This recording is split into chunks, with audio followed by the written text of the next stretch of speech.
6-page research paper. We're just gonna build the platform and. How's it going, everybody? My name's Dev. That's the challenge. Support equals support. I'm trapped in New Mexico, and Stay beautiful. Stay beautiful. Stay beautiful.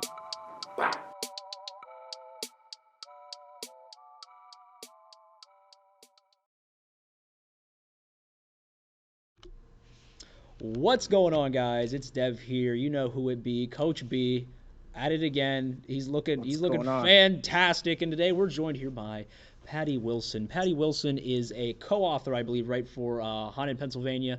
Also, she has a podcast called the Paranormal Podcast, right? Am I not mistaken?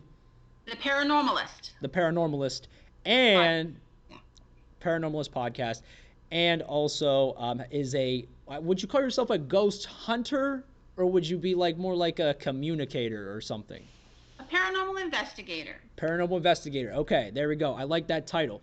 And that's kind of where, because I labeled this episode "Real Ghost Stories" with Patty Wilson, and I kind of wanted to hear who commented spooky.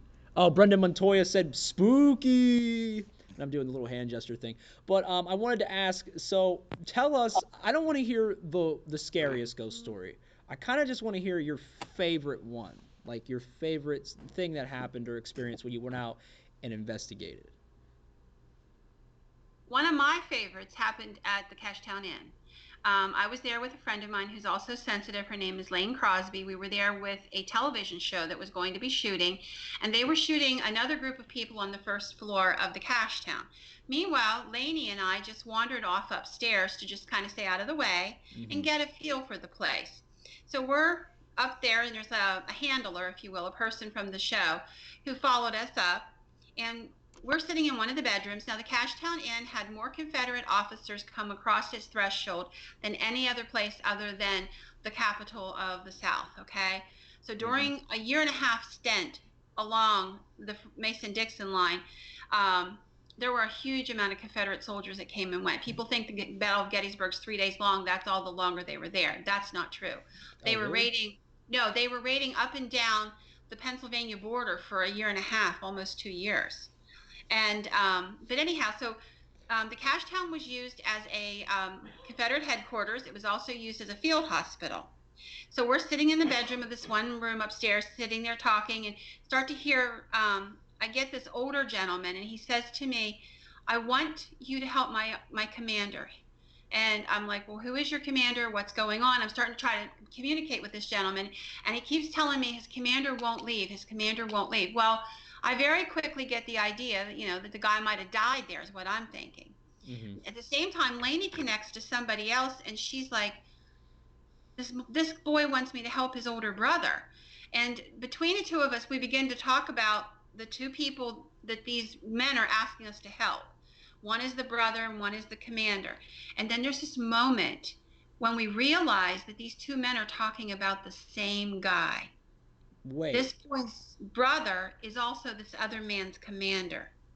And then we can put the story together. What they were telling us was that the younger brother said that his older brother, who was also his commander, had basically kind of talked him into going into the battle, saying, "Oh, it's going to be a lark. It's only going to last a few days," which was what everybody believed at the beginning, And then whenever it got really serious and things got really bad, he promised his mom he would take care of his younger brother. His younger brother is the one who was injured at the Battle of Gettysburg, and he died in that room. And that's pretty much where the brother/commander's life kind of ended in a lot of ways. His guilt over leading his brother to his death kind of brought him back there. So he wouldn't cross over. So the older man was looking for his commander to help his commander because he was being held there because he had kind of caused the death of his brother. And it was this amazing revelation to see that we could talk to two different people from the same event, hear two different perspectives, and end up helping one person, because we ended up doing what's called soul rescue and helping this man to cross over. Okay, so first off, all I wanted to say was it's kind of cool that we also got some Gettysburg knowledge dropped on us there, because I was like, oh, like I didn't know that. So like you started off by like history lesson. I'm like, okay. And I think that's interesting to hear the history that actually goes into these events and whatnot. No, Coach, what were you going to say? You look like you had something you wanted to say. That's what I was going to ask. That's like was that a unique experience for two people to come to the same story? Is that what you were saying? Like it doesn't happen too often? It doesn't happen very often. And in this particular instance, because they were talking about this person in such different ways, it took us a little while to piece it together. And then when we realized we had one man, they were both asking us to help the same man, but just from a different perspective. Then it became a really intense story. And just before we leave the subject of history, you can't tell a good ghost story without telling history. A real ghost story has history attached to it. Yeah, that is true, because it's kind of like any story. There has to be, what is it? Like there has to be the makings of the story behind it. I mean, if you don't have no establishing thing and it just happens. Like I've seen many scary movies, and it's kind of the same deal of if you don't have like something that's like there's this past of the evil witch or not just evil witch, but just people being there, then of course your story is either not going to make any sense or it's not reasonable to believe. Right. There's no context for it. So in saying that, like that's a good question for this. Are the people like are these people you're communicating or souls you're communicating with? Do they go for a person, or is it more of a place that you find it, or is it both? It can be both. Everything's always different depending on the spirit. Like I've had spirits that have shown up at a place and said, we've asked them and we've gotten EVP, which is the voice of a ghost recorded on tape. Why did you come here? They told us to come. I don't know who they is, but obviously somebody out there had a network and said, hey, this is the place to go if you need help. These people will be there that weekend. On the other hand, sometimes it's the spot where they died. Sometimes it's a spot where they lived, or where a life-changing event occurred, like in the story I just told you. The older brother, who was the commander, did not die there, but his life changed and ended the way he knew it there. So in death, he returned to that place where he left his brother dead. So, and saying that, so you're saying like spirits and so forth have kind of like this freedom to dwell in places they used to dwell in. They kind of have choice almost, or does it usually have to pertain to the business that they were involved in, like where maybe their heart lies, their feelings or what have you? Because when you're telling me this, it sounds kind of like they're kind of free to not roam, but they have different places they could be in. Yes to all of that. Perspective is reality. Your perspective is what you're going to function under, right? Mm-hmm. So if I tell you you can't come out of that room you're in, and that's the only room you've ever been in, and that's the only room you think you're allowed to ever be in, you may think that that's the only room there is in the whole world, and that's all there is for you. That's your perspective. So I'm sorry, go ahead. No, go ahead. Has there ever, in saying that, has there ever been a ghost that follows you, that pops up every now and then, and you met that ghost at somewhere else that time, communicated? Has it ever popped up somewhere else where you were working? Has that ever happened? Yes, it has, but not that it stayed with me forever. I'm capable of dealing with that issue.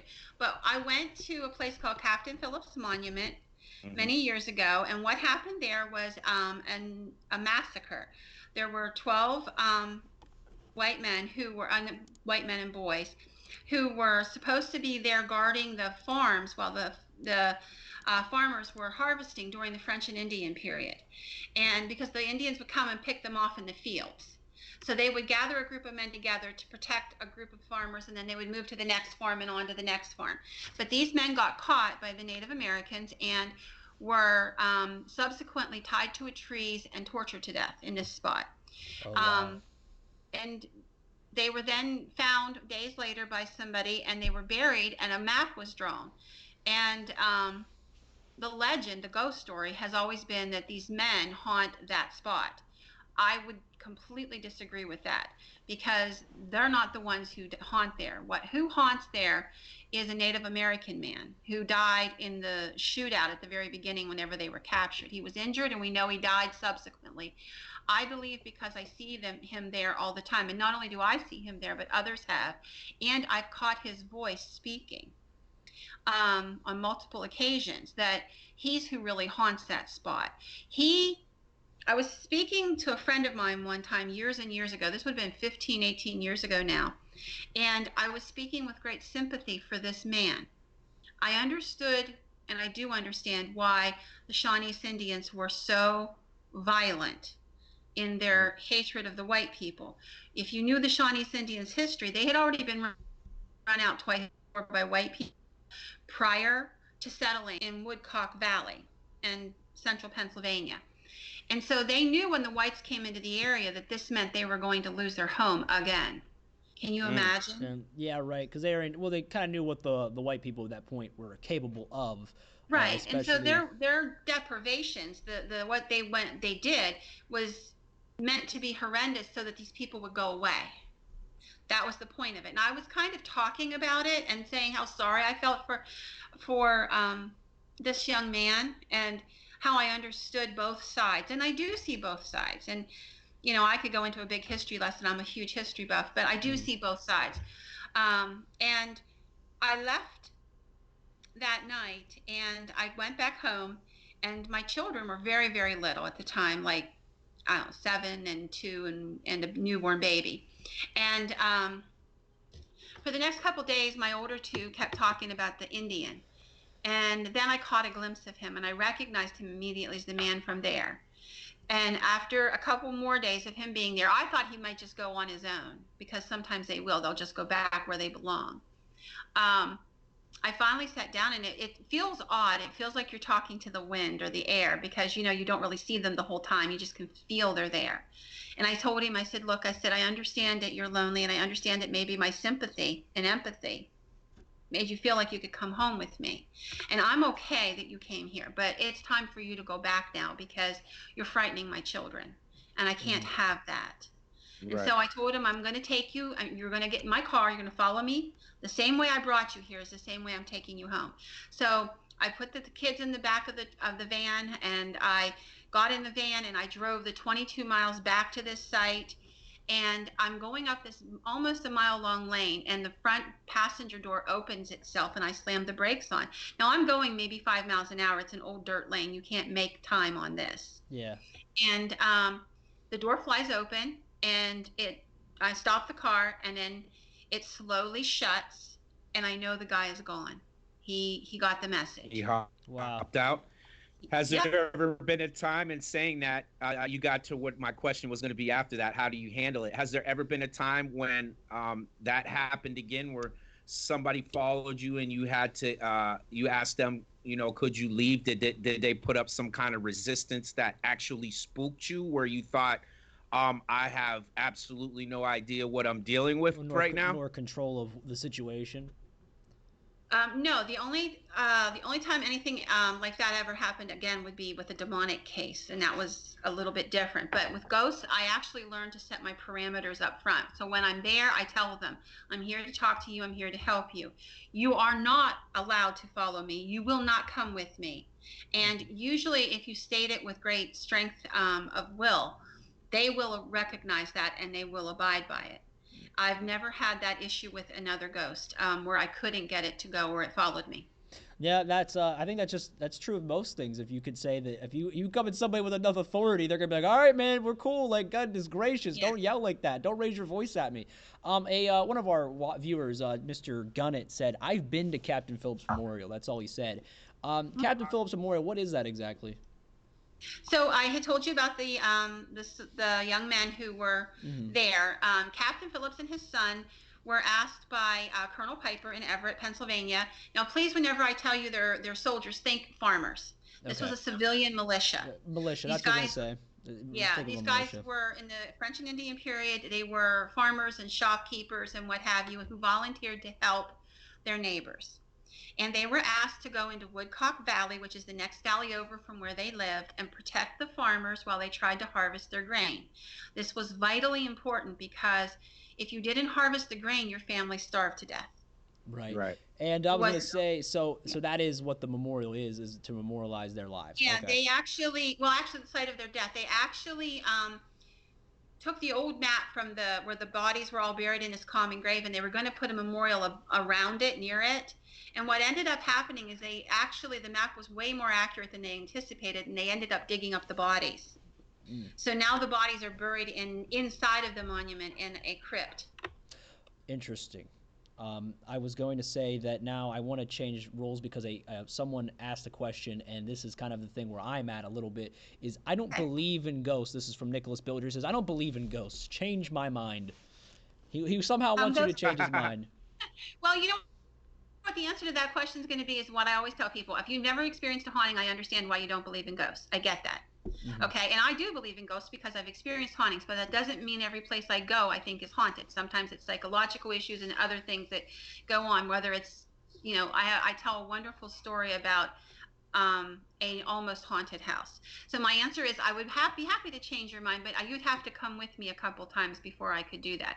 Once you have physically experienced it on your own, not my equipment, not my word, but stood on a site and experienced it for yourself, then you'll believe. Right. Well, I know me and you had a conversation before we had you on the show, and I just explained my position where I said, it's like I've never had a paranormal experience or supernatural in the sense that I couldn't explain it with a naturalistic explanation. I actually had a conversation with a friend of mine who told me that he saw a green goblin when he was 4 years old, and it physically bit his hand, and then he never saw it ever again after that. And I told him, I said, now listen, look at me from my perspective. You're telling me at 4 years old you saw the face of a green goblin that bit your hand, and then do you think it's hard for me to believe that happened? Not saying maybe it didn't happen. I'm just saying. Well, maybe he perceived it wrong. Maybe as a 4-year-old he thought what he saw was a green goblin when it was something else that had a green glowing light or something attached to it. But I have had stories. I had a boy one time who was 14 who kept saying he had nightmares that he was being wrapped up in these briars that had come alive, and it was part of an ongoing haunting. But he had the nightmare one night when I was at the house, and he woke up screaming, and I'm not lying to you.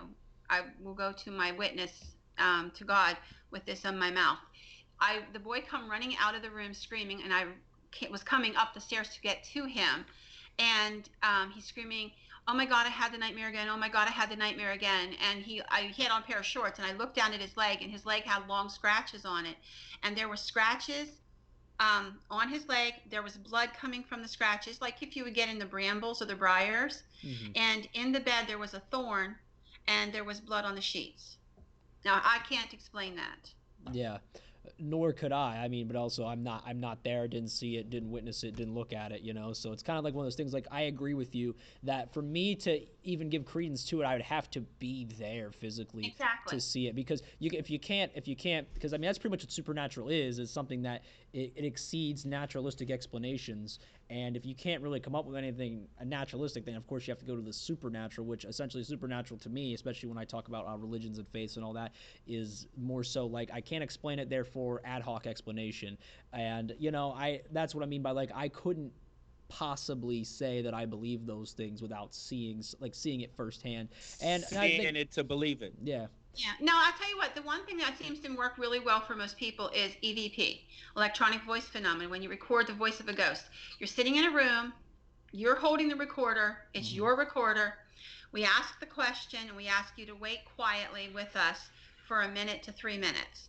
And when you play it back, you hear us asking the question, and then silence, and then a voice answering you in the silence.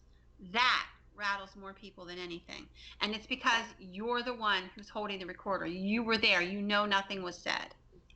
So quick question with that.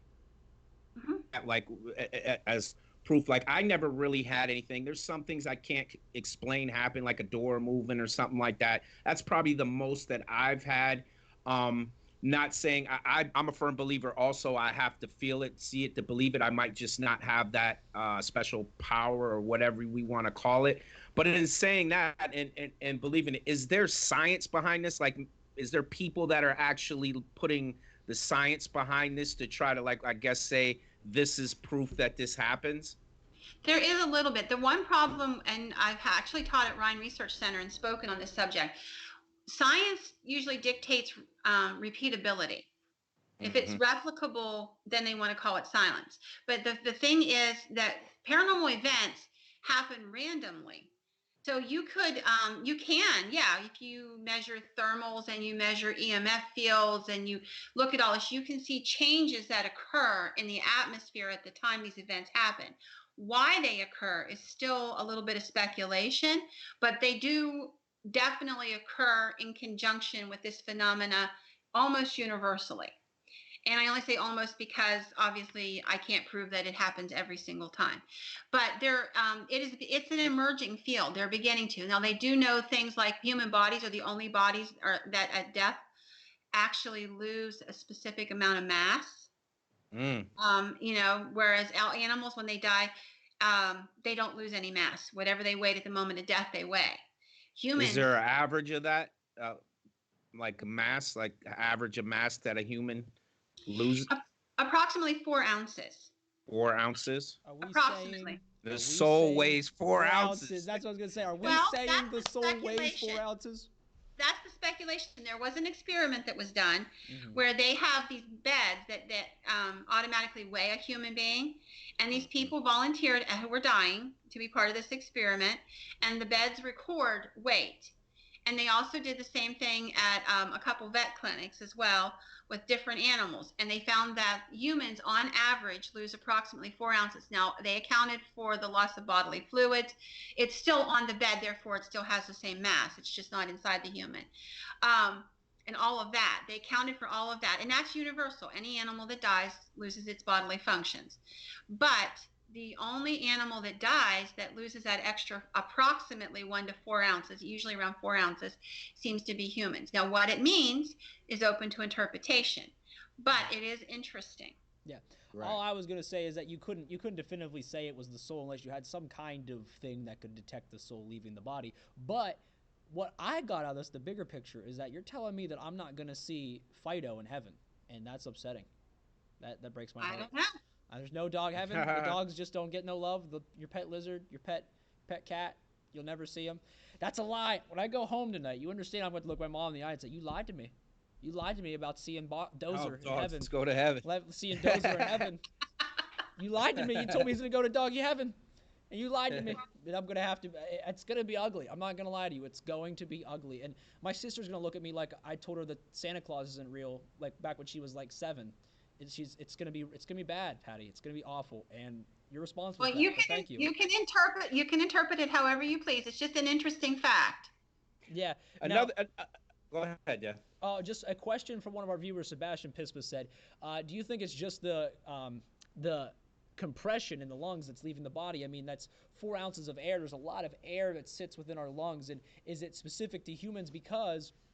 I do see where that could actually be a thing, is because the amount of air that's in your lungs is always going to be pretty much proportional in most humans, and it's going to be roughly around the same amount. So could that possibly be it? I mean, I'm sure if I read some articles, maybe they would have a naturalistic explanation, but, Well, I have to tell you, they attempted to account for all of that by figuring out how much air a body mass would take at such and such a size, and they could not account for it. Okay, fair enough. Like I said, I'll do my research on it and figure it out, or try and find something to figure it out. And if not, it's a singular study, so you can take it for what it's worth. But I just found it interesting as a study that somebody actually managed to do this and attempted to see if there was any difference, and there apparently was. Okay. So, in saying that, so in closing out on that part of it, like the science part of it, so you're seeing, I would imagine we're probably seeing more with the social media age, that we're just, maybe there was a lot of people doing it before, but we have so much access to it where you can see it quicker nowadays and actually search for it. So are you saying that there's more people that are looking into this and trying to find factual and science ways to prove some of this stuff at this day? Yes and no. I will tell you that I think the apex of paranormal research in the scientific realm happened in the 60s and 70s when Mm. Berkeley University and some at Rhine and some of those places were actually giving degrees in parapsychology, and they were applying huge amounts of equipment and what have you to it. Now, because of the TV shows and how popular they are, everybody with a big black T-shirt that says "I'm a ghost hunter" on it goes out there and attempts to do something, but they're not necessarily trained in what the equipment can do, Right. and they're not using scientific method, and I've seen 1,000 things, both in my own life and on television, that I know are not real. For example, there'll be a hand on a wall and a thermal will come by and they'll say, oh, that's a ghostly handprint. No, that's a dude who put his hand on the wall 5 minutes ago, and it will register for 20 minutes afterward that there's a thermal difference. So what you're saying is like Exposing them TV But, shows. I mean, let's be real. I mean, I think like there's shows like Finding Bigfoot and so forth, right? That when you watch them, and they almost all ghost shows and finding the paranormal shows have to be fake in my opinion, because if you have for one, it's the ratings. I mean, because like you've talked about with haunting situations, you've been to houses where like you walked in.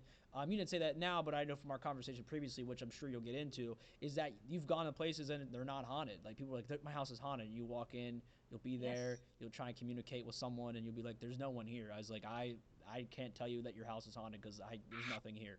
How's that feeling when that happens? Well, I mean, Are you usually, disappointed? Were you looking forward to hanging out with a ghost or something, and then it's not there? no, I'm never, I mean, like, I go into every house assuming it's not haunted and that there might be some other reason going on. For example, something psychological happening or emotional happening or biological happening. The one story that always stays in my head, if I may, when I was 17, my mom decided to move us to this big old farmhouse in the middle of the woods. Everybody who heard we were moving to the big old farmhouse kept saying, oh my God, I'd never live there. It's haunted. They couldn't tell me by who or what. Just it's haunted. So the day happens for the move, and we have to move really quick. So basically, my family just shoved all the boxes into the house, and my mom had to go to work. She took my sister to the babysitter, and she said, Pat, the electricity's supposed to be on today. Move the boxes to the right rooms. Try to find stuff so you can cook a meal once they turn the lights back on, and good luck. I'm 3 miles out of town, all by myself. I'm 17 years old, and it's just me and a cat. So I had locked the cat in the front bedroom while everybody was moving the boxes in and out so the cat wouldn't get out.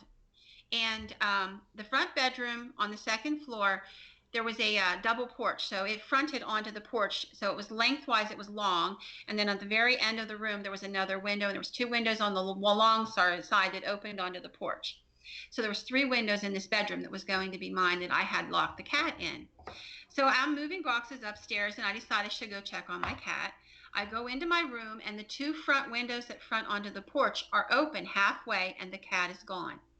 Well, I go running outside, and I go find the cat, and I'm thinking, how could I have been so stupid? How could I have done that? And then I get the cat, I go back in the room, and I put the cat in there, shut the windows, and I'm like, you know how sometimes you know you didn't do something, and even though the evidence is otherwise, you're sure you didn't do it? I knew I didn't leave those windows open. First of all, that cat is my best friend. I love that cat dearly. I would not have been that stupid and careless. So I go back downstairs, and I'm still arguing in my head about, well, the windows were open. They must have been open. You must have missed it. No, I know those windows were closed. I know they were. So I take another set of boxes upstairs, and I decide to go check on the cat again. I open the door, the windows are half open again, and the cat's on the porch. Now, I just shut them maybe 15 minutes earlier. And I run out on the porch, I grab the cat, I walk in, I shut the first window, I walk further into the room and shut the second window. And as I shut the second window, the first window flies open halfway, right in front of me. I'm holding onto this cat. It's a really good thing that the door opened, or I would have been a cartoon cutout going out that door. I was that scared. I mean, I'm 17 years old. I'm alone in a house I've never been in before. I was going to say, too, we have a background video playing from a Betty Boop cartoon, and there's actually a part where, like, literally that cutout, like, goes out the door, which is kind of funny. Really? So it's weird it relates to the background video, but go ahead. But anyhow, so I go out in the hallway, and I'm trying to be calm and trying to be rational. I'm like, no. This is ridiculous. I'm like, no, it has to be. It is a haunted house. Oh, my God, it really is a haunted house. And Finally, I calmed down a little bit and I'm like, no, you have to be rational. Go get a flashlight and figure out why those windows are opening up. Now, the one on the far end didn't budge the whole time. And there had to be something that was different about those two windows than the other one. So I went in and I start opening and closing the windows and shining lights inside of the windows and looking down inside of them. And what I realized is we moved into an old farmhouse. They had weights and counterweights on the windows. And Ah, the two windows in that front of the porch, the counterweights were off of. So if you shut them but didn't lock them, it equalized the pressure by opening up halfway. Mm. Every time I go to a haunted house, I'm check. looking for the weights and counterweights, or whatever that means in that house, okay? So I don't walk in going, this is going to be a great ghost story. I walk in saying, what am I going to find? Yeah, and that's key. The scientific method and anything you do, especially with ghost hunting, is key because you can't just walk in and say there's a ghost in here. You know, like every ghost show seems to do. There's a ghost in here. Right. And I feel that's the key because you have to walk in. And actually, I think one of the shows that used to be on TLC or something, they actually had a great episode where like the show had a great premise where like they would actually bring in a professional, kind of like yourself, and who would go in and say, no, give natural explanations for why the things were happening, but then the show would go right back to saying like, oh no, there's definitely a ghost in here, and it almost Right. felt like it was like the show was counterintuitive. But I agree with everything you're saying because in life and just in this thing, you can't just go with your first hunch. You have to really try and figure out and understand why things are happening because an explanation like I'm an atheist. I don't believe there's a God or anything, but when you just say this happened, right? Or God did it. God is not an explanation for anything. All it really is like there's this thing that you said has done it in His way or what have you. And I think that's what I mean by that is like if you just say there's a ghost, well then you haven't really explained anything. Like yeah, there's a ghost, okay, but how does the ghost do that? It hasn't. There's no explanatory power. Sorry. And Well, go ahead. as I said, well, you have to realize I also come from a psychological background. I have a master's in psychology and I work in that field every day of my life. So I recognize that a The person difference. can sincerely want it to be haunted. For example, I did a house one time where the woman was insistent that her daughter, who had died a year ago, was haunting the house. I was there 3 or 4 times. I gave her the benefit of the doubt, and truly my heart ached for this lady. She was struggling, you know? Mm-hmm. And we went there, and we could find nothing. She'd say the bed is vibrating. I touched the bed's not vibrating. She'd say this chair is moving, and I'm looking at it, it's not moving. And I said to her, honey, have you had any grief counseling? And she said, no. And I said, I think you really need a therapist. Let us find you a good therapist and get you some help. You know, one of our guests just commented and said this. He said, whoa, that's interesting to think of it like that. Hauntings being psychologically implanted from trauma, like events, like moving somewhere to do or somewhere you don't particularly want to, or what have you, like anxiety, depressions, grieving, things like that. That's interesting to think about. Let's ask this question now that you said that. Has that ever been reversed where they were treating a person psychologically, but you came to find out that it was actually there was a problem with the afterlife or a ghost or per se? I had one case early on where the person was exhibiting symptoms of multiple personality, but also was having paranormal activity in the home. And she was not the only one experiencing the paranormal activity. Her husband and her friends were as well. So I thought I saw what I thought I saw, which was the multiples. But I also was catching paranormal activity. So I said to a friend of mine who was a doctor, will you come and just represent yourself as one of my team and just sit here and do the interviews with me? And she said, sure. 45 minutes into the interview process that night, she gets my attention and mouths multiple personalities. And I had not told her what I anticipated. I simply said, I want you to tell me what you think when you see this woman talk. And some of the things I saw were really fascinating. Like she seemed to put on weight. Her back would haunch. She would refer to herself in the third person. She almost grew a goiter at one point. It looks like her under her chin got very large.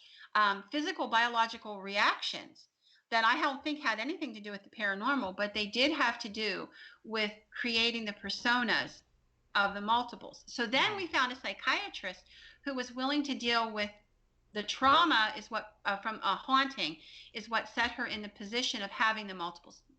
Multiple personalities occur when there's a severe trauma and the psyche shatters and splinters to try to cope with it. She had grown up in a very badly, violently haunted house. And that's what created the trauma that initially started the psyche to splinter. So we ended up finding a psychiatrist in Maryland who was willing to work with both issues, because you have to remove the trauma in order to start healing the person and put them back together. Yeah. And speaking of the personalities, now that's a thing I wanted to know. Is there different personalities? Are we getting funny ghosts? Are we getting that are messing around with you at times? Are we getting mean ghosts? Are they sarcastic? Like, is there different like vibes to these ghosts? Oh, yes. What you are in life is who you are when you pass away. If you are sarcastic or you're funny or you're caring for children or whatever, you're going to have your same personality when you pass. And before we leave the field of psychology, not only do you treat the people that are experiencing the haunting with psychological ways, you may have to have some TLC and trauma intervention with the spirit as well, because they're traumatized, like on a battlefield. I've had ghosts who said to me, I can't cross over because I did a terrible thing. I murdered people. Mm-hmm. Now, you have to talk to them about, this was a war. This is a battle. There's a difference between fighting in a battle and cold-blooded murder. Mm-hmm. So then you have to start working with them and meet them where their perspective is at and walk with them through that in order to cross them over. Interesting. Very interesting. So in saying that, now my mind's getting deeper into this. You're saying of the crossover, like couldn't cross over because they felt some kind of guilt or whatever. Like, have you ever came across, like, I find these people fascinating on why they do the things they do, like a serial killer. Have you ever came across somebody like that like had the conversation with them? I have been at a prison called Burlington Prison and it's now a museum, but I actually confronted a spirit there of a man who was a serial killer. The curators had cautioned us to be careful on this one set of stairs that led to the area where they kept people before they were executed, because they had had several people pushed down those stairs in the weeks previous to my arrival. And this guy was just a nasty, horrible person. And he on EVP was calling people names and getting very aggressive, and you could feel the energy pushing at you. And I did confront him, but he didn't want to go, and he wasn't willing to go. And you have, I think all people have to pass on at some point, but whether it's because you're guilty or because there's trauma or you're confused or whatever the reason is, sometimes it takes longer for some people than others. If you talk to people who've had near-death experiences, they always talk about that tunnel of light, but they also talk about the gray figures along the sides of the tunnel. I think those are the people who haven't yet crossed because of whatever it is that they're dealing with. They're just sitting there watching this, maybe get the courage, maybe, or like you said, maybe confused why that person can do it and they don't have the oomph to do it themselves or whatever's going on in them. And they also have a fear of judgment. A lot of them, like, they're afraid they're going to be judged because of what they learned in their religious upbringing. Well, it's one more question too that I had that I find interesting. I'm hearing that it's a lot of rural areas. Like, that's why we do the show, because me and Dev are from totally two different backgrounds of life. Mm-hmm. Have you ever seen anything like this or witnessed and went in and had conversations in the inner city area? Like, I would say the hood. Have you ever been in in a situation in the inner city where you did one of these things and you came up with something, or is that something, or have you heard of it or anything like that? I've been to Raleigh, North Carolina, and worked throughout the city in Raleigh. I've worked in Pittsburgh, Philadelphia, been to Salem and worked there. I'm trying to think where else, but I've been all over the place. It doesn't seem to matter. Mm-hmm.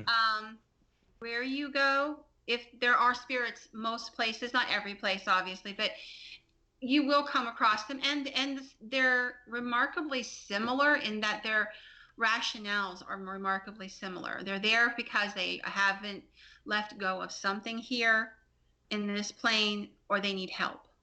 Yeah. Oh, okay. I got a question from one of our viewers. He said, Patty, what is your view on reincarnation? I have a lot of friends who believe in reincarnation. I personally do not. And I do not believe in reincarnation. I believe something else occurs. I want to say that I believe the people who think they are reincarnated are mostly sincere and truly think that they have been. I believe that something else is occurring entirely based upon my knowledge base. And that is, we talk about demonic entities possessing people. What we don't talk about in this culture is that ghosts can step in and possess people as well and bring their thoughts and memories and what have you to play. Now, before you think that I'm exceedingly insane, Dr. Edith Perry is a psychologist who wrote a book. People actually encountered cases of this in her practice, and that's what caused her to write a book on it. M. Scott Peck, another psychiatrist, also wrote a book about these kind of cases. So there is some scientific literature, and there is some literature in the field of psychology for that.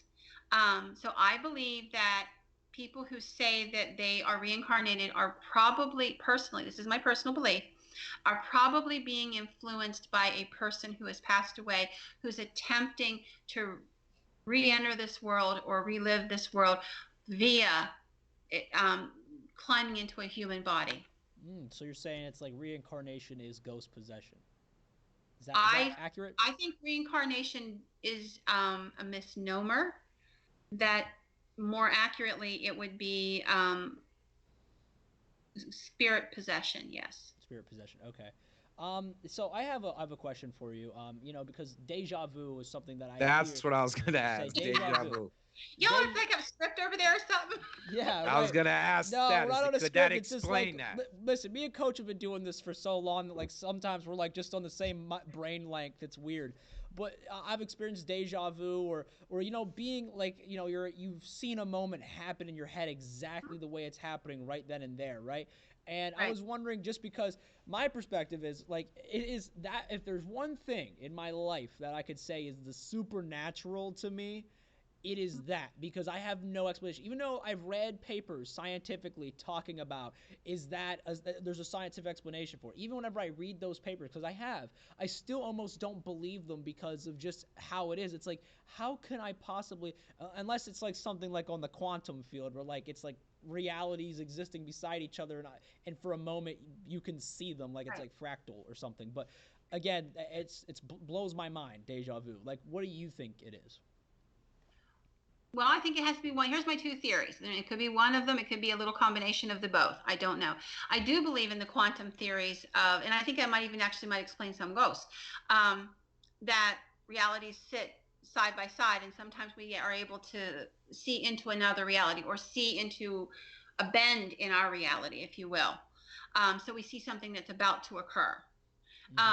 The other thing is, and this has got a long history, it's hard to prove, but there has been some scientific research on it, and that is that we are able to tap into the future. There are like psychics, okay, who say they can, but that I think that every person has had those moments in their life. Like, for example, I don't know that we have all had that moment. We walked into a place and we're like, whoa, this is a place I do not belong. I need to go now. You couldn't put words to why, but then later on you find out something happened in that place, or somebody was coming there that would have caused a problem or something. It's just that natural gut instinct. And I think sometimes that you're just tapping into it. But I honestly don't know the answer. These are just my theories, my possible solutions. Right, no, because I'm speculating on it as well. It's one of those things where I just hit me like what you said about reincarnation, that whenever I heard the idea of being possessed, or like having feelings or seeing things from another life or perspective, that it made me think about that.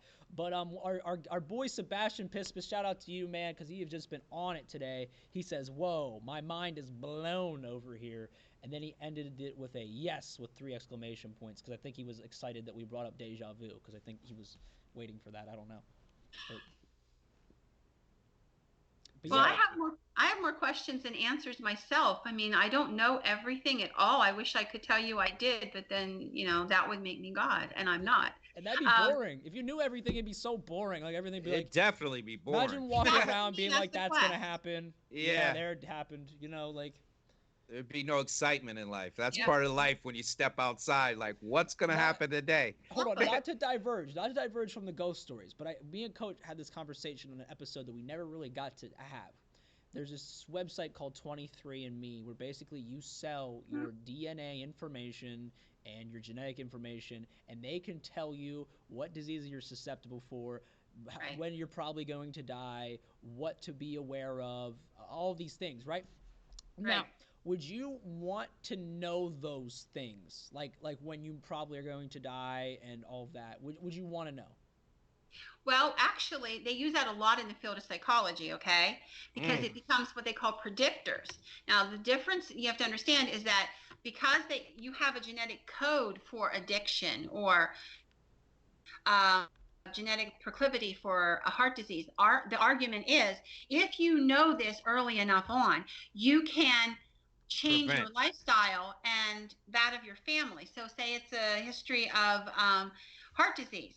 And so now you know that your children have that marker as well. Are you going to feed them the same foods? Are you going to preach to them about prevention? So or if you have a genetic history for addiction, we do know there's a genetic marker for addiction now.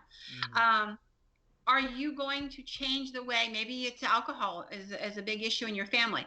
Are you going to change it and explain it to your child a different way rather than it's just bad to drink? No, you have a genetic problem that's going to make you more susceptible to becoming an alcoholic. So on one hand, I don't want to know when I'm going to die at all, because I plan to live until there is just nothing left, and I will go kicking and screaming, and God will tell you that. I promise you. I know you don't believe in God, but seriously, I enjoy life. I tell my kids all the time, you've got to jump off cliffs. But on the other hand, knowing some of that stuff might be good. Let me ask you this, in saying that, like, you're the, how can I say this? I don't want to offend. Like when you're saying about God, like the conversations when you speak to your God, how do you think he feels about this, particularly that you're able to talk to other entities? Is it something that's okay in your beliefs, or is it something that you have to fight yourself with? Boy, you hit a really hard spot for me. I'll answer that question. I was brought up Pentecostal Church of God, which is about as fundamentalist religion as you can get. I have been prayed over my whole life to make this go away. And I was taught from the time I was a little girl that it was a bad thing, and you keep it to yourself and you mind your own business. My grandma had it.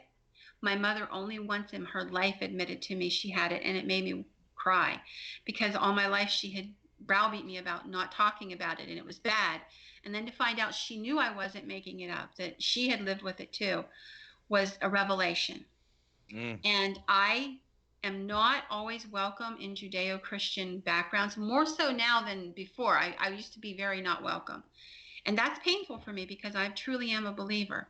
I believe in God with every fiber of my being. And if I didn't, I couldn't do my job, because when I do the demonic stuff, I have to do it from my faith base. And I struggled a lot. To me, it's a curse, not a gift, okay? And then a good friend of mine years ago outed me on purpose on NPR radio. And then he said to me, God gave you this so you can do something with it. Do you think he makes mistakes? Patty, he wanted you to help people. And I used that in the back of my head and still struggled with it. And then I was on a plane from Los Angeles back to Pennsylvania, and we got diverted. And there was a Baptist minister sitting a couple seats ahead of me, an older gentleman. And I don't know this gentleman's name, but I will never forget his face. Because while we're diverted, he starts talking to me. And I always did the I'm a ghost hunter thing, kind of like with my hand over my mouth, because I was ashamed of it. And he says, "What? Why were you going to Los Angeles?" And I said, to do a TV show. And he said, "Oh, for what?" And I said, "Oh, you wouldn't want to know, sir." And he said, no, seriously, what were you doing it for? So I began to talk to him, and I knew, I felt like he was like going to rebuke me in front of the entire airplane full of people, and he didn't. I remember him reaching across the aisle and saying, sweetheart, you have a very unique ministry. God made you this way with a purpose to help those people who need it, both living and dead. Don't be ashamed of who you are, sweetheart. This is your ministry. And I don't know that man's name, but he gave me a gift he will never know, because Right. I carry that in my soul every time I have to deal with this. Right. I was going to say, just to add this on, is from the my perspective on things, I find it just hard to believe because there's so many denominations of God, and most, if you read most biblical scripture and stuff, I mean, there's just things in there that just paint him as, I mean, honestly, a morbid monster that I couldn't possibly worship. But but again, that's a book written by fallible people and whatnot. And translated badly, I might add. Yep, I mean, and translated honestly, horribly. It was translated from 2 different languages before it made it to the written language we have today. So my mother was a biblical scholar, and she wrote ancient Aramaic. And she used to say, if you could read the Bible in Aramaic, it would be a totally different book. Because like where it says fear God, fear in Aramaic means love. It's not the same word. Okay, so if it says love thy God, not fear thy God, it's a totally different thing. I learned a long time ago to separate religion from God. Yes, because that's Okay. what I believe. I believe that there's a God, Yes. but I don't believe in none of these organized religions and books. There's too, like Deb said, there's way too many of them. And then each one is saying if you're worshiping the wrong one, you're doomed.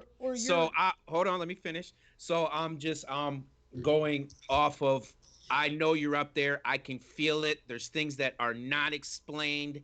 And I just choose to go with that and have the conversation. I don't believe you have to be in some building with a group of people when you need to talk, and you need, and the overall just of it, just be a good person to other people. And that's what the whole form of God, I feel, is. I'm very close with you on that. I am. I talk to God every day on my drive to work when I'm struggling with something. There's this wonderful place out in the woods where you can sit on a cliff and look over 3 states. And I go there to just talk to God, just him and me. God has become my best friend. He is a loving and a kind God. He sometimes takes us to task like any parent would, but not in cruelty, but out of love to teach us a lesson so we'll do better next time. I just have learned a long time ago that religion has nothing to do with God. It's about power and money and prestige and control, but God is not. Yep. Right. And this is what I was going to say, is one of the big deal breakers that broke it for me is that when you hear the story of how he would throw people in a pit of eternal agony and burning just for not believing in him, right? Eternal, forever, right? No, it wasn't for not believing in him, honey. It wasn't. And it wasn't meant for humans at all. Okay. Well, hold on. I'm sorry, but I do have to correct you, because there are biblical translations that do say that for your not belief in him, that you will be burned and judged, and you will burn for eternity. And that's in a lot of different religious texts. I mean, I would think from Pentecostal too, because that's how I was taught and everything. Which, of course, that's the thing about religions, is they're all taught different ways, and there's things that say, oh no, this isn't what's going to happen, but then they're like, oh, these ones do, and that's why, like, to me, it seems like a big fiasco. But anyway, all I was saying is, like, that was like the deal breaker for me, was whenever I heard that, and I said, now how could someone tell you, right, that they loved you, and then that they would put you in a place forever to burn in agony? And I think about that because I say, if there is a God, he has to be loving enough to say, like, I put you in this world and everything's predestined, because he knew the hairs on your head and all that stuff. Then if he gave you, like, your ability, you think that he didn't do it to curse you, but rather, because why would he do that? You were just a person brought in this world, but to gift you with something. Kind of like that man said. So I think that is very poetic what he said, and also, leads credence to what you're saying. It's funny because actually the Paranormalist podcast this week is exactly on the same subject, and so I feel like I'm having the same conversation. You should go on there, Deb. We're having the precursor to it. Yeah. If you want me to come on, just let me know. I'll pop in. I would love to, both of you. It would be wonderful. Let's do it. Let's do a special guest. Crossover. Yeah. Clash mashup. Yeah, it presses the button. I don't have a soundboard, but some air horns and stuff. Throw those in there. Yeah. There's Oh my a goodness. there's an interesting thing about that thing that question that was just brought up by Sebastian again, Dev. I'm gonna read it. Okay. If it was about what we were talking about before about the 20, what was it, the 20 23 knowing? 23. Okay. So it says if you knew what would kill you or what you're more susceptible to, could you possibly cause issues mentally or physically because you're trying hard to prevent something? Now, Yes. that I grew up in the system, right? And I had parents, my mother, which I call my mother, she's not my biological mother, but I was bounced around the system. When I finally got to my mother, she was telling me all through my time, like, you have to stay away from drugs and alcohol. You have to, your parents, it gave me the story where I was around 11, 12. Now, I kind of like, there's no book on how you raise a kid. You know what I mean? There's no book to raise a kid. There's definitely not a book that to raise a kid from 11 that, you know what I mean? From that time, like, that you didn't grow up with and notice things. So she was just trying to do her best. We had conversations about this. I talk with other kids. It did cause some, I think, mental anguish for me growing up because I was freaked out. Like, oh my God, I'm going to become this. It wasn't because of how she explained it. I think she explained it the best way she could. It was for my best interest. I think there's some psychological thing there. If I knew that, and was being told that I did have a lot of psychological like fights with myself because I knew that, you know what I mean? So I truly believe that it could go either way, I guess, depending on who it is or what it is. Sure, because some people tend to obsess on something. We've Overthink all it. yeah, we've all seen this person that like they're always constantly taking their blood pressure and they're like, oh my God, my heart rate's at this, and they're That's Deb. the Fitbits Yeah, oh and no, I'm stuff, a self-diagnosed hypochondriac. Yeah. But if you could put it in perspective, like we have to recognize that we're mind, body, and soul, and if we can keep everything in a perspective, that's what when we throw ourselves off in one of those three arenas, that's when we get off. You can be way too religious, you can be way too physically oriented, or you can be way too cerebral. If you can just learn to hit that balance. Yeah, balance. And that's interesting. Now, in saying that, now I just thought about that. We talked about all that and what your profession is. Do you come across in your field other professionals in your field that say we can't have a conversation with her because she's doing this and she's out there doing that? I know you said you had it with religion. Did you have it professionally? No, and I really thought I would. I actually kind of had hidden who I was in my real world from my work. Like I went to work every day and I never talked about the books and I never talked about the paranormal. I just went in, I did my job, and we had nice normal conversations about nice normal things. And one day, like 2 years into it, I'm at a staff meeting and one of the outpatient therapists said to me, hey, are you the Patty Wilson that does the ghost hunting and writes all the ghost books? And I literally thought, oh crap, I really liked this job. I did. You thought it was up, huh? And I kind of hung my head and I said, yeah, that would be me. And he goes, awesome. Did you know this place is haunted? And then it just sort of blossomed out. So I have not had that experience in my professional life nearly as much as I did in the religious world. Most of the outpatient therapists and the people I deal with, they're open-minded and they will recognize, like they've almost all had an experience. Like the one outpatient therapist told me about a house that, an apartment in Altoona area where he had a client, a young man, who kept saying he saw a black face coming out of the wall in his bedroom. And this was getting progressively more upsetting to the boy, and he was getting more scared and anxious, and a lot of things were going on. So finally his mom moves him out. Now when I say boy, I mean like 17, 18, 19-year-old boy.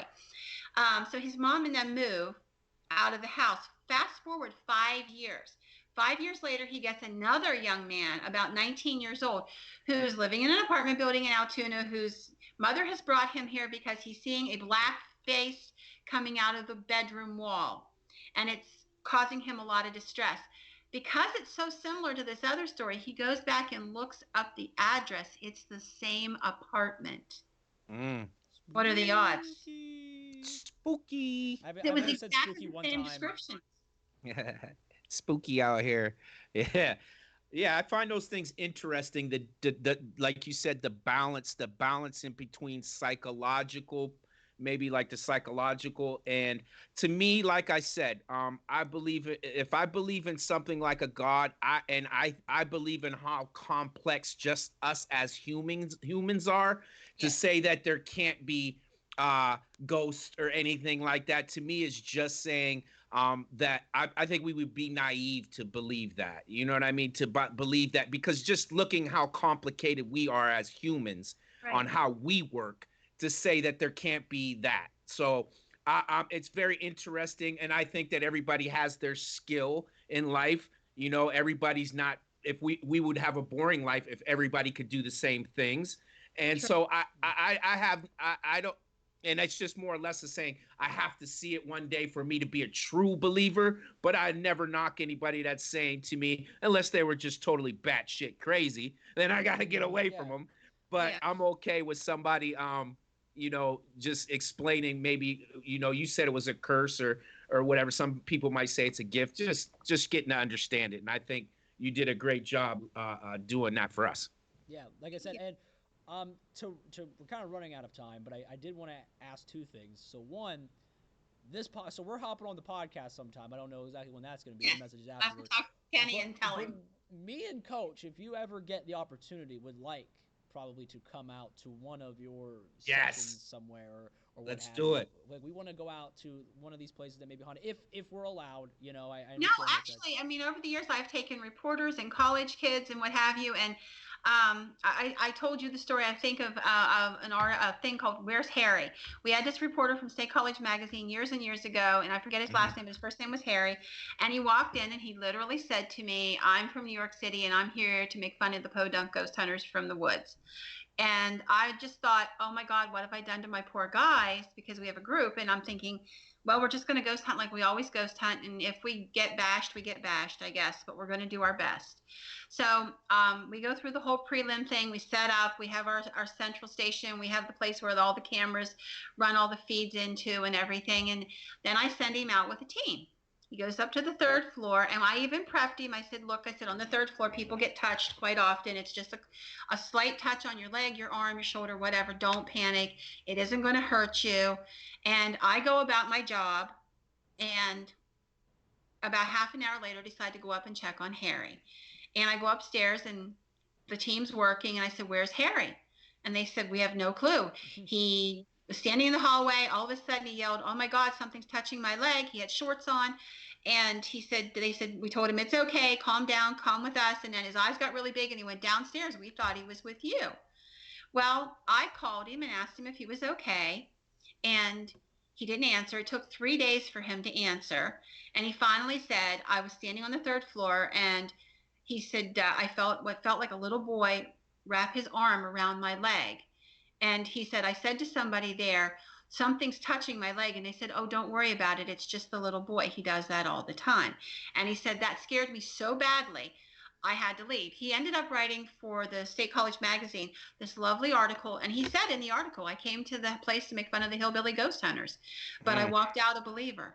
Yeah, So, I think anybody that, because the way you guys are, you've around it. So the guys like, or when you say, hey man, don't panic, it's just like this. The guy's like, there's an invisible force grabbing my leg, and you're like, don't panic. You know what I mean? Oh, you're gonna have to Like calm me down if we come out and that happens. Right, yeah, I'm telling you, you're gonna have one on your hand. You're gonna have a runner on your hands.